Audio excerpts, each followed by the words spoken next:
I'm Zack Richardson, the academic doctor, and this is my story.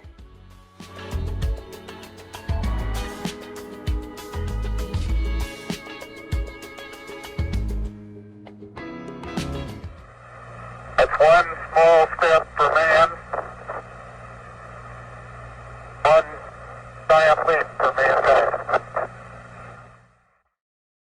As a little boy, I was always interested in the space program. But once I got older, I said, you know what? I'm gonna create my own curriculum that help many kids to go off to engineering school or do anything they wanna do. So I wrote a curriculum and it's called STAR. S-T-A, and then the A is cubed, and then we have R squared. Science, technology, art, arithmetic, anatomy, then we have rockets and robotics, and then reading. And I said that I will utilize this system as my own STEM, whatever you want to call it, program to help create the next generations of engineers. So now what I've done is I built the entire system for these beloved kids who have what I call individual education plans. And I built a 6-prong system where kids earn these chips. So as they learn, they get the first chip, which would be a white chip. And then once they master these 36 items, they then get a yellow chip. And what happens next is we fuse the white chip and the yellow chip, and then we have now 72 items. And then they can't go on to get the green chip until they have mastery levels with these other chips. But I guarantee you my system will work because it's already begun to work on hundreds of students all across our nation.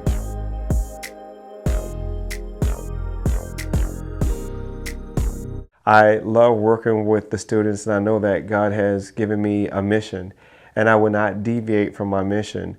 I believe that every child who comes into contact with me has a capability of learning, but also understand that you have a unique capability of doing great things. So I see the individual, and I don't never put a child collectively based upon what I thought I knew about another child. Right. I see them for who they are.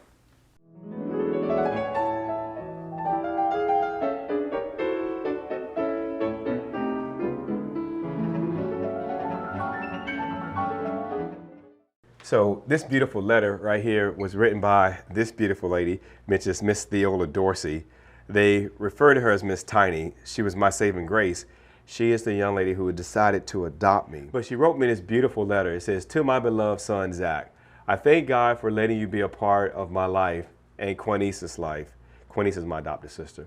"God works in mysterious ways. He put us all together because he knew we needed each other. I didn't understand at first, but he reveals more and more to me every day. I love you. I love you. God has a great work for you and great blessings to follow. Stand tall for him. I give you this journal as a tangible way to remind you where God has brought us from. I hope this is the first of many prayer journals. Know that God loves you and he answers prayers. Love, Mom." The irony is in this is that had she not adopted me, then I would not have been there to take care of her. She passed away from ovarian cancer in 1998. So I love you, young lady. And I always say R.I.P. As a ritual, I walk in the door, I say R.I.P. Mom, and it stands for respect is priceless, not rest in peace, because I think she still have her spirit wrapped around me.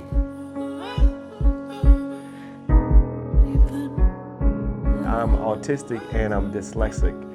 I believe that the way my brain works is no different than anybody else. It's just the difference my brain moves so fast. My neurons are firing on all cylinders. My God is always there with me. So as I talk to myself, I believe that within itself is God responding to self, and then I respond to God in the same token. So I know he lives in my heart, and I know he motivates me, but I have to trust and have faith in God.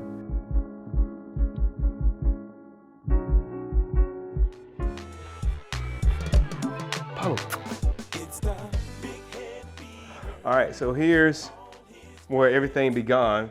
I had this vision of how do I take Disney to kids. So I said, what would be a good thing to do is to tell my life story through this mascot, which was the big-headed beaver.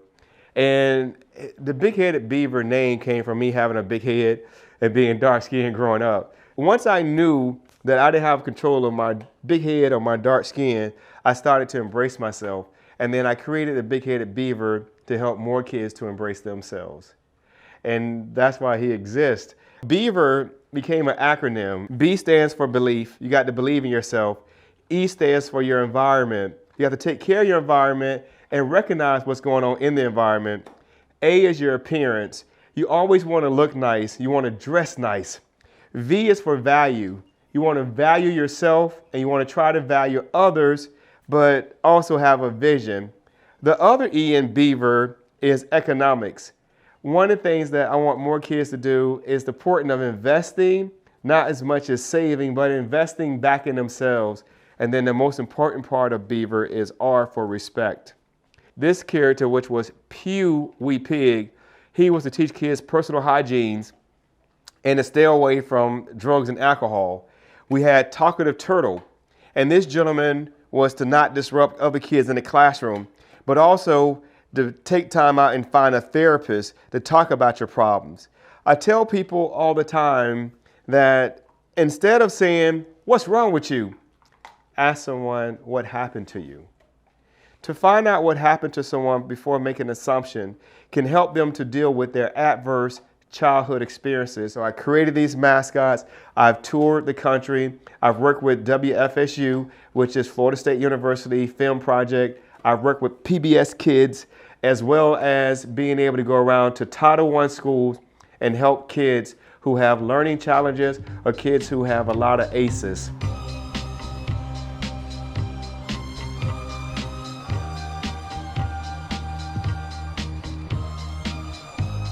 When it comes down to just loving kids, period, you have to help them identify with self. And I'm going to always go back to that. Every day when I wake up, and every day that you wake up, the first person we talk to is ourself. You have to be nice to yourself, because self is going to help activate the part of your brain that say you can or cannot do something. Self is going to have you go to the restroom. Self is going to get you dressed. And you have to talk to self every day. When kids are talking to themselves, I want more parents to embrace their uniqueness and what they're doing, rather than trying to embark upon them their ideologies or their beliefs. Let that kid just be that kid.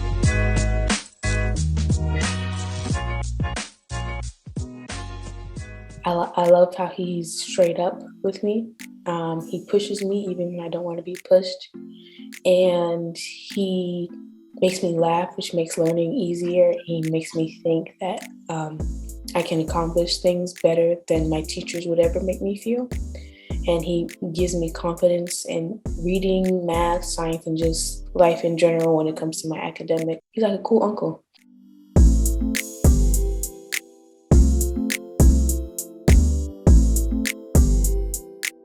And so what I wanted to do was to capture something that was dynamic, to tell the world that you have these approximately 13 million microscopic sperm cells.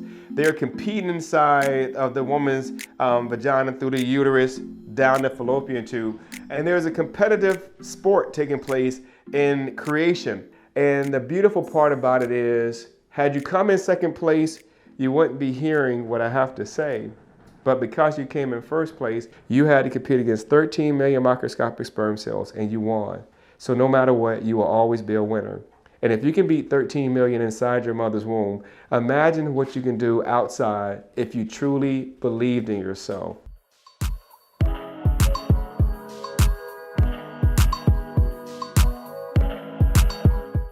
There is a new scientific discovery that CDC is now embarking upon, which is connecting autism with cancer. And I remember growing up with the red ruby grapefruits. That's all I would eat day in and day out. Just the concentration of acidics pretty much wore down the lining of my esophagus. Then when I was 16 years old, I got into a confrontation with some kids and ended up being shot. And it caused further damage to the lower part of my sphincter in this region of my body. And over a duration of time, I ended up with esophageal cancer. And I've been having issues with gastrointestinal reflux disorder called GERD. The reality is, I said that I wanted to try to create a cure for my condition. And what was crazy about it is when they discovered that the cancer had come back. When the cancer came back, They gave me 90 days on May 20th, 2020 to live. And my body was ravished with the condition of what cancer looked like. I couldn't put my food down and I'm bleeding inside. And when they went in, they say the cancer started spreading. And this is me after getting my share of treatments. I had went from being 225 pounds to 160 pounds, and now I'm back to 200 pounds. And I'm almost 2 years past the date in which they told me I had 90 days to live.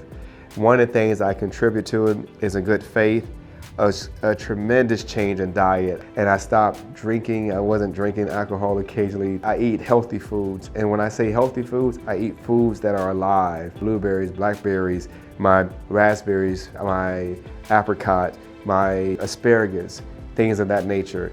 I do eat meat occasionally, but I eat it very sparingly as well. I will beat cancer, trust me, because I will discover a cure for my condition. And hopefully it'll be utilized to help more people in the very near future.